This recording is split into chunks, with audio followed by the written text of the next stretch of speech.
নমস্কার বন্ধুরা, welcome to my হাসি খুশি পরিবার চ্যানেল।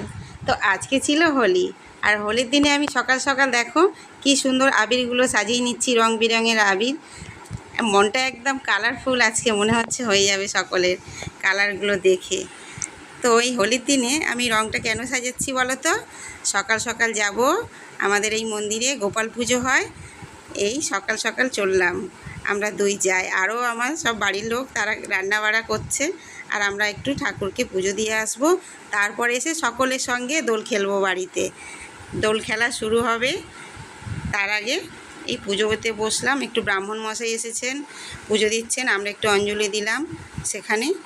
আর প্রত্যেক বছর দোল পূর্ণিমাতে আমাদের এই মন্দিরে গোপালের জন্য একটু পুজোর আয়োজন করা হয় ছোট্ট করে। আর গোপালের জন্য রেখেছি এক থালা লাড্ডু, সেটা তো দেখানোর জন্য রেখেছি গোপালের জন্য, পরে কিন্তু সকলে মিলে প্রসাদ করে খেয়ে নেবে, জানো তো। তো শুরু হয়ে গেল আরতি, আমরা একটু আরতির তাপ নিয়ে নিলাম।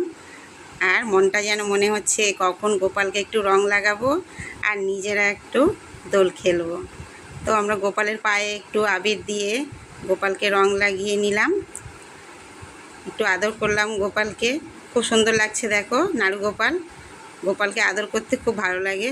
আর এখানে দেখো এক পেটি লাড্ডু এসেছে সকলের জন্য। এত লোক বসে আছে বাইরে যে এই লাড্ডু বোধহয় কম পড়ে যাবে, কে কটা করে খাবে জানি না। গোপালকে একটা দিয়ে আর সকলে পাঁচটা পাঁচটা করে বোধহয় খেয়ে নেবে। তো ওখানে ছিল এক দিদি, ওনাকে একটু পায়ে রং দিয়ে ওনার প্রণাম সারলাম। তো এটা ছিল আমাদের নতুন বউ, আমাদের বাড়ির আমার যা, ও একটু রং লাগিয়ে নিল। তারপরে আমরা বাড়ির দিকে চলে আসলাম, পুজো হয়ে গেল।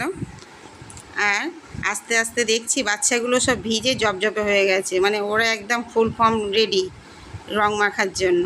তো বাড়িতে আসার পরে একটু টিফিন আমরা খেয়ে নিলাম হালকা করে, জানি সারাদিন রং মাখতে হবে, আগে পেটে একটু কিছু দিয়ে নিই, তারপরে সকলে মিলে মজা করব। তো দেখো গরম গরম লুচি ভাজছে, একদম ফুলকো ফুলকো লুচি, তার সঙ্গে আমি একটু চা আর টিফিন খেয়ে নিলাম। বাড়ির সকলে মিলেই এটা খাচ্ছিলাম। দেখো বন্ধুরা, আমি টিফিন খাচ্ছি আর আমার পেছনে বিছানার অবস্থাটা দেখো। একজন ঘুমাচ্ছিল, তো টিফিন দেখে সে লাফিয়ে বেরিয়ে গেল তাড়াতাড়ি মুখটা ধুতে, যে টিফিন খেতে হবে, তাই জন্য বিছানাটার ওই অবস্থা। তোমরা কে কিছু মনে করো না যেন। তো আবার এদিকে রান্না হচ্ছে বাইরের দিকটাতে। তো সেদিনের রান্নাটা ছিল বাইরেই হচ্ছিল, বিশেষ করে অনেকটা রান্না তো বাইরে করতে হবে। তো এখানে ছিল একদম পুঁইশাক কুমড়ো চচ্চড়ি হচ্ছে মাছের মাথা দিয়ে, ডাল দিয়ে জমে যাবে আজকের খাওয়াটা। তার সঙ্গে খাসির মাংসর ঝোল।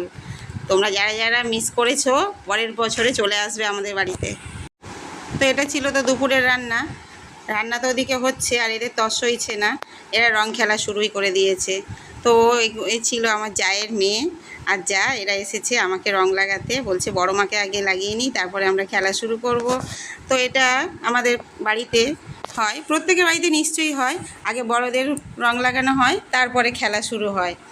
তো আমাদের বাড়িতে অনেক লোক, কেউ কেউ এখনও খাচ্ছে বা কেউ কেউ রান্না করছে, আর আমরা এখানে রং মাখানোর জন্য পুরো রেডি হয়ে গেছি। দেখো আমাদের এই বাচ্চাটা আবার রং মাখছে, কী জানি এরকম বয়সে আমি রং মেখেছি না কি, আমি আমার মনে নেই, জানি না। তোমরা দেখে নাও এইটুকু বাচ্চা কি সুন্দর খুশি করে রং মাখে। তো এই হোলিটা আসে মানুষের জীবনে সত্যি রঙিন একটা ছাপ নিয়ে, রঙের আনন্দ, সবাই কি সুন্দর আনন্দ করে রং খেলে, মজা করে। আমার তো খুব ভালো লাগে, কখন এই দিনটা আসবে আমাদের বাঙালিদের। সত্যি 12 মাসে 13 পার্বণ, কোনো অনুষ্ঠানই শেষ নেই, আর আনন্দেরও শেষ নেই। আমরা প্রত্যেক জিনিসটাকেই সুন্দর করে উপভোগ করতে পারি। তো দেখো আরও একজন বাড়ির সদস্য আমাদেরকে রং লাগাতে চলে এসেছে। সত্যি এক এক করে কজন যে আসবে আর কত রং যে মাখতে হবে আজকে ভাবছি। আর এদিক থেকে আসছে আরও একটা নাম কীর্তনের দল, এনারা ছিল আমাদের পাশের পাড়ার লোকজন। এনারা প্রত্যেক বছর আসে বাড়িতে হাতে করে গোপাল নিয়ে রং মাখাতে, আর আমরাও গোপালকে নিয়ে একটু আদর করি আর তার সঙ্গে রং খেলি, খুব ভালো লাগে। প্রত্যেক বছর এনারা আসে, পাড়ায় পাড়ায় সকলের বাড়িতে বাড়িতে যায় ঘোরে।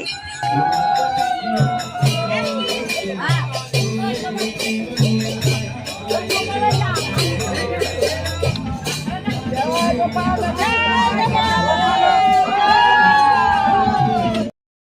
এদিকে দেখো আমাদের বাড়ির বাচ্চাগুলো ছাদে এমনভাবে ঘোরাঘুরি করছে যেন পুলিশের চাকরি করে।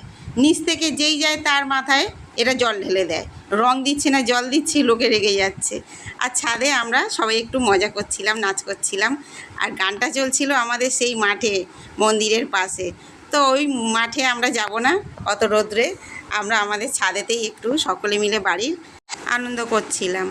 আর মাঠে তো বাবারে বাপ, কাদা মেখে সব কি করছে কি জানি, এদের রং মেখেও হয়নি, কাদা মাখছে। তো আমরা সেখানে ভয়েই যাচ্ছিলাম না, যাতে না আমাদেরও কাদা মাখিয়ে দেয়, তাই উপর থেকে দেখছিলাম।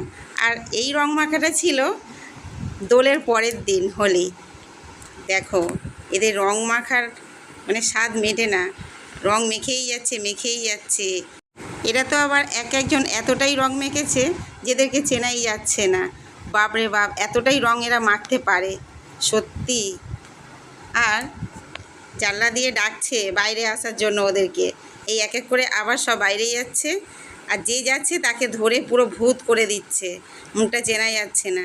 আমি এই দিনটাতে রং আর মাখিনি, সত্যি বলতে আমার মুখের অবস্থা ভালো ছিল না।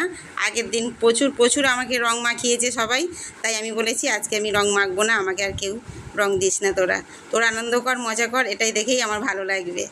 তো এরা খুব আনন্দ করছিল, কী বলবো, এই রং মাখার এত আনন্দ সত্যি। এদেরকে দেখে বোঝা যায় যে রঙের দোকান এরাই ফাঁকা করতে পারে। একটু করে রং করে, আবার একটু করে ডান্স করে, যে যার ইচ্ছে খুশি মতো খুব আনন্দ করছে। আর কেন এত এরা হাসাহাসি করছে, রং মাখার চোটে এরা যে কি করেছে সেটা বললে তোমরা অবাক হয়ে যাবে। জানো বন্ধুরা, এরা আমার সেই পিতাম্বরী পাউডারটা এরা আবির ভেবে মাখামাখি করে নিয়েছে। আর মাখার পরে সবাই প্যাকেটটাকে দেখছে এটা তো ঠাকুরের বাসন মাজার পাউডার। তো তখন সবাই এত হাসছে, আমাকে আর কেউ জানাচ্ছে না। আমি ভাবলাম এরা মজা করছে তাই হাসছে। পরের দিন আমি ঠাকুরের বাসন মাজতে গিয়ে দেখি আমার পিতাম্বরী পাউডারটা নেই। তো এটাই হলো আমার হাসি খুশি পরিবারের ভিডিও। তোমাদের কেমন লাগলো প্লিজ লাইক করে জানিও।